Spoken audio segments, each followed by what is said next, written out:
நியூசிலாந்திலிருந்து அஸ்வின் என்ற ஒரு நேயர் தனது இரங்கல் செய்தியை பதிவு செய்ய இருக்கிறார். அவரோடு பேசலாம். வணக்கம் அஸ்வின். குடியரசு முன்னாள் தலைவர் டாக்டர் ஏபிஜே அப்துல் கலாம் அவர்களின் மறைவு எந்த அளவிற்கு உங்களை பாதித்திருக்கிறது அஸ்வின்? மிகவும் துக்கமான செய்தி இது. ஒரு நாட்டின் ஒரு பெருந்தலைவர், ஒரு எக்ஸாம்பிளா இருந்தவர் போயிட்டாரு. ஒரு இன்ஸ்பிரேஷனா இருந்த ஒரு லீடர் புனித். இப்படி ஒரு லீடர் வருவாராங்கிறது சந்தேகம் சார். இது மிக்க மிக்க துயரமான செய்தி. இங்க இருக்க நியூசிலாந்து எல்லா தமிழ் வாழ் மக்கள் எல்லாம் இது ஒரு எல்லா ஃபேஸ்புக்ல ட்விட்டர்ல எல்லாம் போயிட்டு இருக்கு சார். இங்க it looks like a black day for us.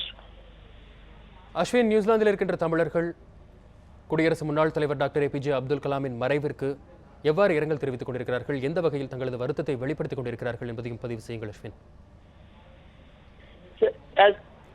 உன்னை கமிட்டி போட்டு இந்த சாட்டர்டே தான் சார் தெரியும் வாட்ஸ் கோயிங் டு ஹேப்பன், எப்படி செலிப்ரேட், என்ன ரொம்ப தருணம்னு சொல்லிட்டு ஆஃபீஸில் எல்லாரும் கேண்டில் ஏற்றிட்டு இருக்கிறோம்.